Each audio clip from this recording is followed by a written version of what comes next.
Hey, what's up, guys? It's your boy Mike with I guess a little story for you, a little workplace drama, as they might call it. I don't know if you guys follow me on social media, but I do want to tell you a quick little story, and yeah, just some of the stuff that I've been dealing with um, for the past day or two. So, okay, I went to Italy last week for about a week.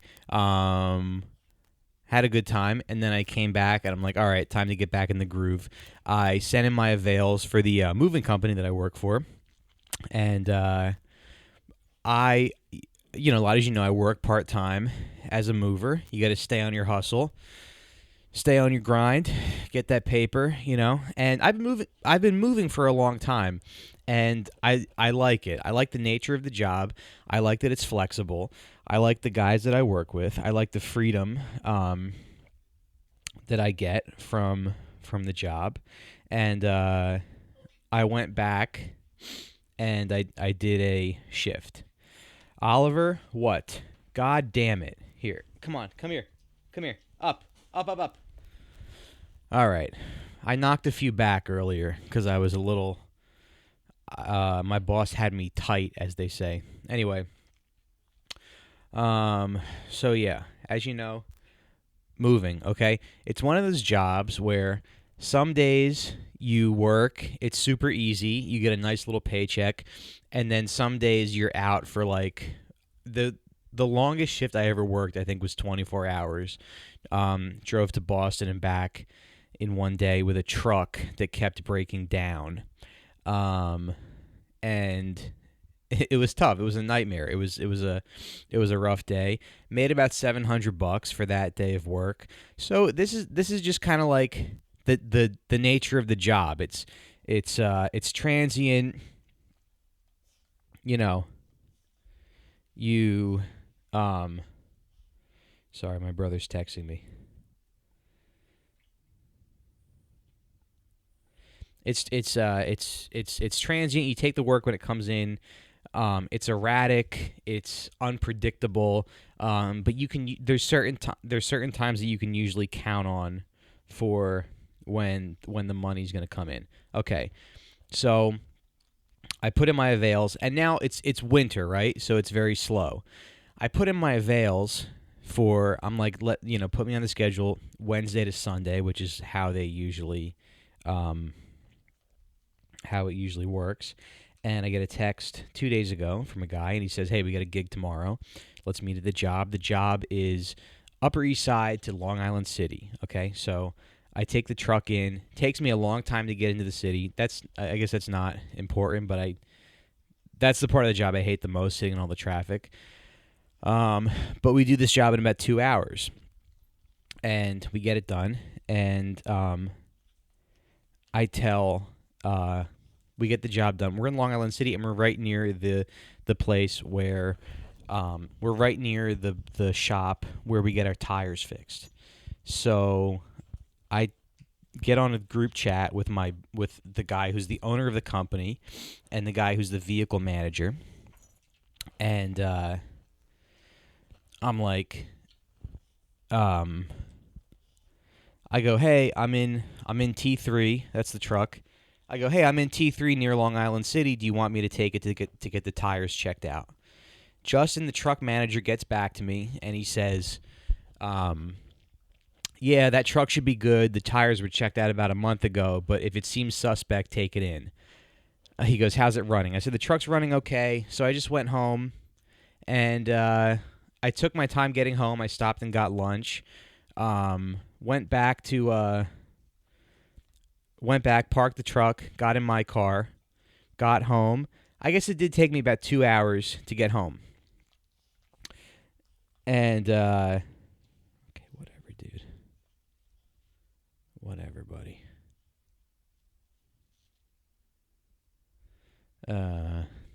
My brother's telling me I make fun of the Jews too much. Okay. Well, to each their own, my friend. You can't win. Anyway, folks.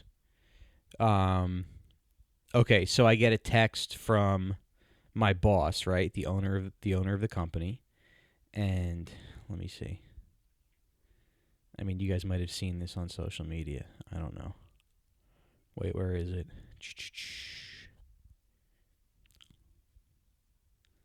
He goes,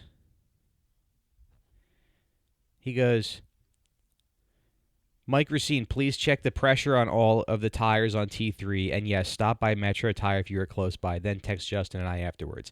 Now, I had just gotten home. Now, the other thing about this job is that there's one guy who owns the company, and I don't see him that much. We don't interact, and that's kind of like one thing that I like about this job. It's like we get our schedule. We show up, we do the job. We're the ones who are in contact with the client. We're the ones who handle the move. And then you just it's super easy. You get the money. We're a cash only small company that employs a lot of great guys, and we get the money, and then if you're the guy who's in charge of the job, the point man, you drop off the envelope the next day or the day after, and then that's it. And there's very limited, unless you fuck up, there's very limited interaction with management if you're not making mistakes. Okay, and that's one of the things I like about the job. You can work for weeks at a time and not really have to talk to your boss if you're not screwing up, right? So I get home 2 hours later, and he goes, please take the truck to get checked. Please take the truck to get checked, to get the tires checked out. And I go, oh, okay. I'm like, that was 2 hours ago. And he goes, yeah, that was a good idea that you should have followed through on. Where's this fucking screenshot? It was a good idea, and you should have followed through with it. Please make that happen. We can talk about OT later. And I said, okay. I texted 2 hours ago, and Justin said the truck was okay. He goes, I'm telling you to go get the pressure checked now since you brought it up. This will make up for the last two absolutely mindless things you've done. Text me after David checks tire pressure and let me know what he says. You can tip him $10. So I'm like, what are you talking about? The two mindless things that I did?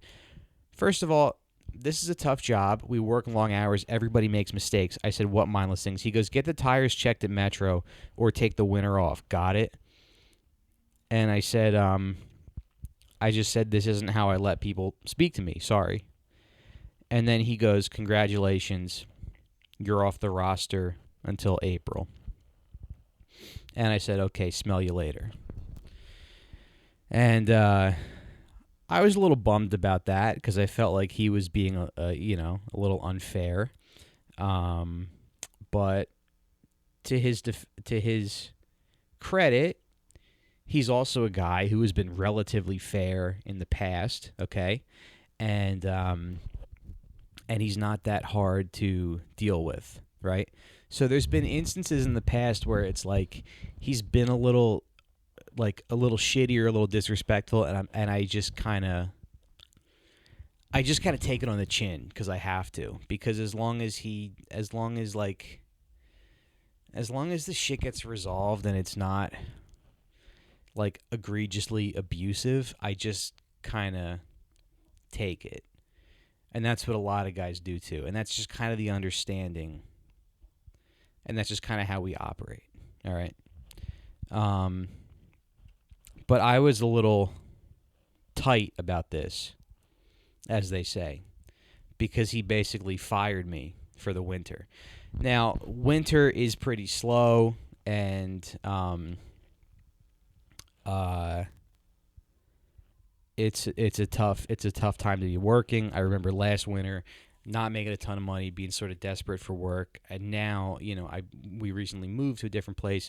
Rent has gone up. Frankie needs organic food. We're getting married. We just put a deposit on a venue, and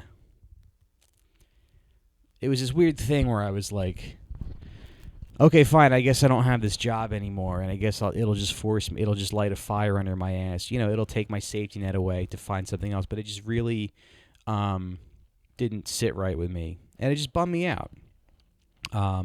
I've been a mover for about 10 years. I'm good at it. I work my ass off. I worked about a month ago. I worked from 8 in the morning to 2 in the morning, and I thought it was a little shitty for him to accuse me of something that I didn't even know what he was. I honestly did not know what he was talking about. The two things that I screwed up in the past. Everybody makes mistakes, and another problem with the company is that there's not a ton of oversight or structure or protocol, and sometimes you are just kind of left to your own devices, and then sometimes you end up doing the wrong thing because you're not a fucking mind reader, and you end up getting yelled at. Okay, whatever.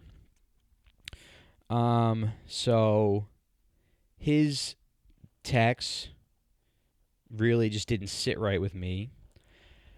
I sent screenshots to a couple of guys that work there, and they were like, "Yeah, this has been an issue lately with a few other guys," and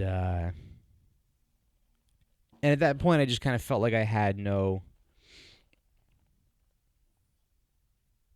recourse. I had no recourse. I had no ability to.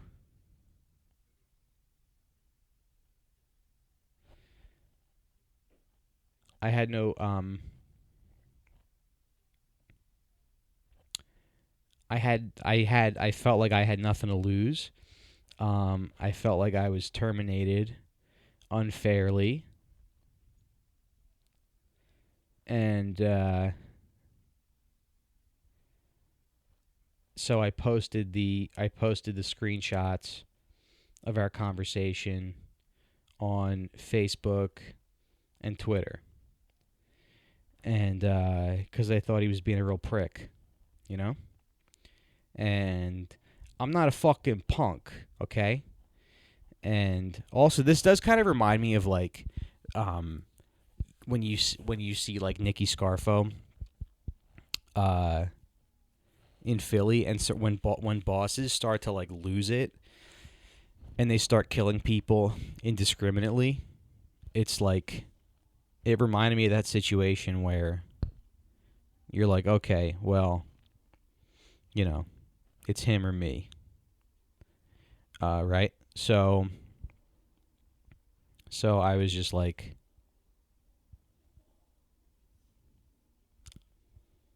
I'm gonna put this on. I'm gonna put this on social media and like whatever. No one's gonna see it. Who gives a shit? So a couple. So I wanna, guys, come on. You gotta chill out. Guys, you gotta chill out. Guys, you gotta fucking chill out. All right, so shortly afterwards, I get there's a call on my phone, and it's my boss, and he goes like, "What the fuck? You posted that shit on you posted that on Twitter? One of my friends saw it. I wasn't even that harsh to you." And then he's like, "You're done. Turn in your keys. You're never coming back." At that point, I wasn't even planning to go back because he was so disrespectful. You know what I mean? Hey, it's about respect, you motherfucker. No, but he was so disrespectful. I was like, I don't even want to go back there. Deb and I basically agreed that like I've been putting too much effort into this job. I've been doing it too much, and it's just not something I need to be doing anymore. And then he. All I'll say is he said something that he said something that he should not have said on a phone call. Okay, and I wish that I was I wish that I was recording him. That's all I'm going to say. The reason I'm not saying anymore is because I don't want to take work out of anybody's pocket. So I told a bunch of other guys in the company that happened. They were all like, "Yeah, something's going on." And then I texted this guy Dukes that works for the company. He's an older guy. He's 47. So I started that company in 2009. They let me go, but then I came back in 2015. But I think Dukes has been there like the longest. And I told him what happened. He was like, "Oh, yeah, yeah." And then when I told him that I put the screenshots on social media, he was like, "Yeah, you shouldn't have done that, man. That was, you shouldn't have done that. That was dumb." And I was like, "You're right." He was like, "I would take that down." I'm like, "All right, I'm going to take it down." But then I was like, I had this moment where I was like, fuck everything. Because honestly, all I was trying to do was get your fucking trucks taken in for maintenance. You fucking scumbag. Like, you're welcome. Hey, because the tires got replaced today with the crew that was in that truck today. If I hadn't have fucking said anything, would they have gotten replaced? Or are you just sitting around, doing whatever you do, not working because you couldn't last 3 fucking days in these trucks? Because you're whatever. He told me I was weak over the phone. That's what he said. He goes, "You're weak." That didn't even bother me because you know what, folks? I'm not weak. I'm probably one of the strongest people that's ever lived.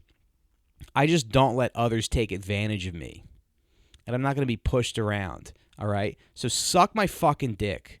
I'm probably not ever going back. I don't want to go back. You're a piece of shit. And, I mean, in the past, you've been cool, but now, no good. I don't appreciate that.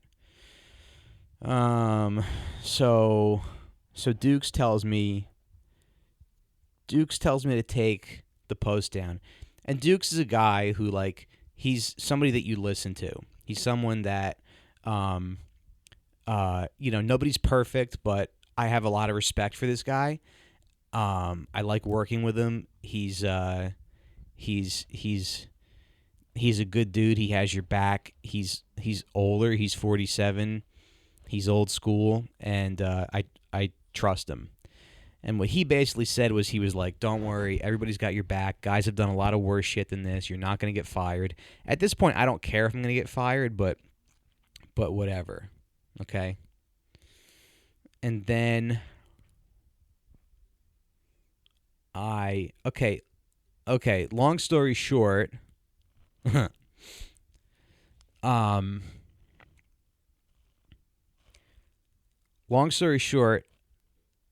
I called Deb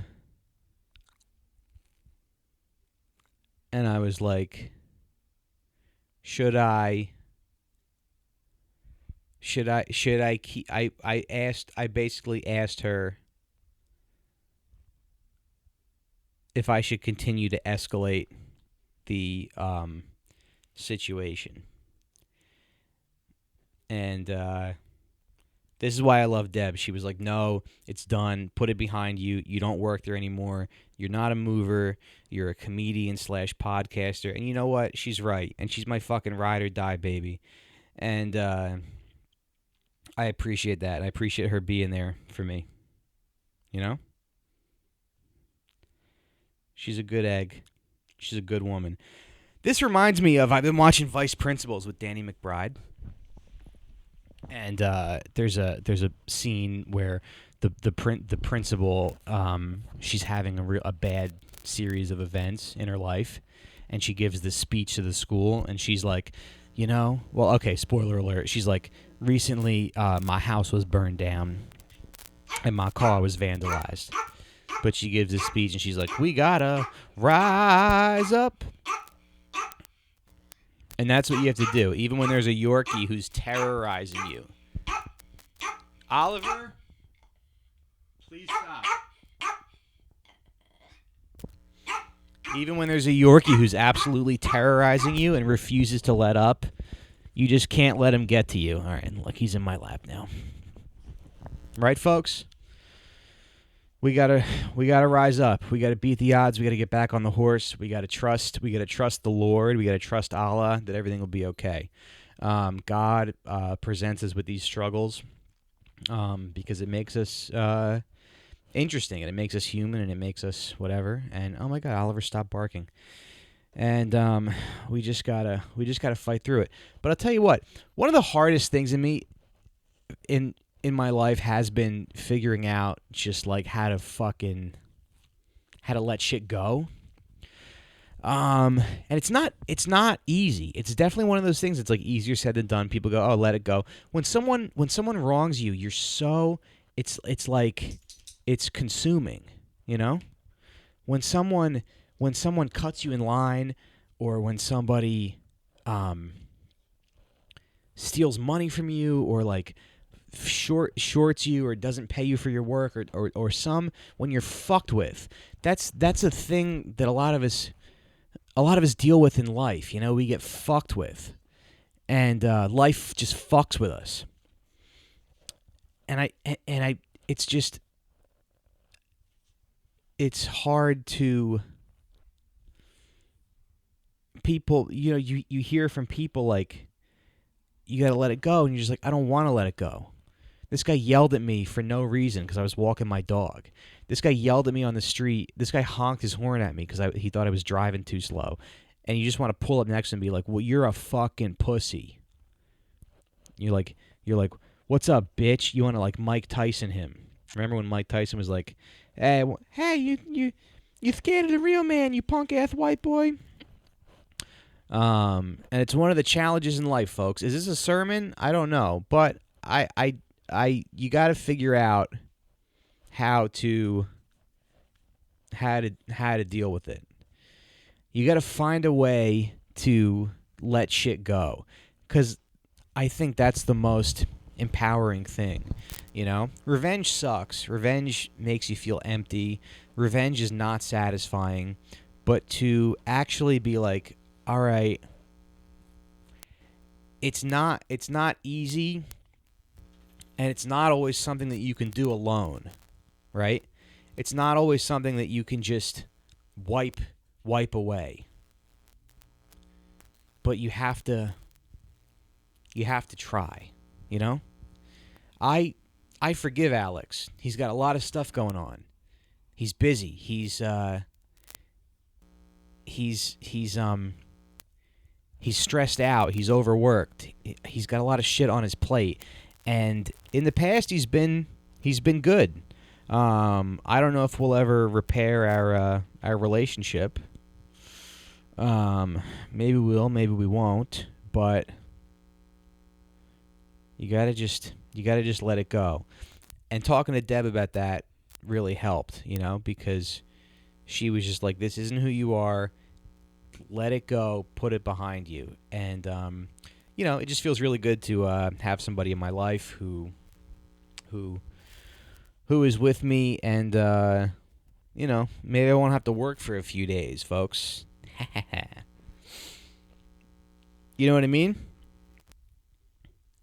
Maybe I can just live off the dole, live off the Deb.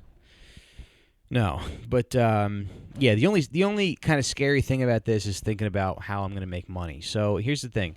I have a Patreon, right? Sit down pod, patreon.com/sitdownpod. You can find us on Patreon.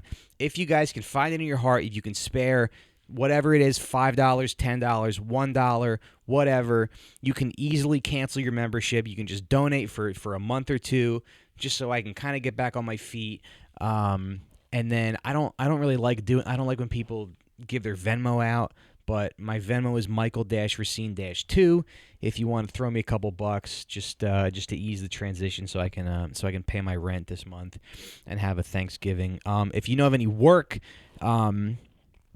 that's available, if you have any leads on a job, or if you have any handyman stuff that needs to be done, you know, God helps those who help themselves. If you guys are in the tri-state area in New York and you need a TV mounted, or or something moved, or some shelves hung or something, just holler at your favorite white boy, okay? I'm just trying to land on my feet here, and I know that I will because I trust the Lord, baby. All right. Thank you very much for listening. We got some new episodes this week that are pretty exciting. Shoot us an email if you want, sitdownpod@gmail.com. Send me a Patreon message. Send me an Instagram DM. Shoot me an email, michael.racine@gmail.com. That's my personal email. I would love to hear from you. And thank you so much for listening, guys, and we'll see you next time. Thank you. Good night. God bless.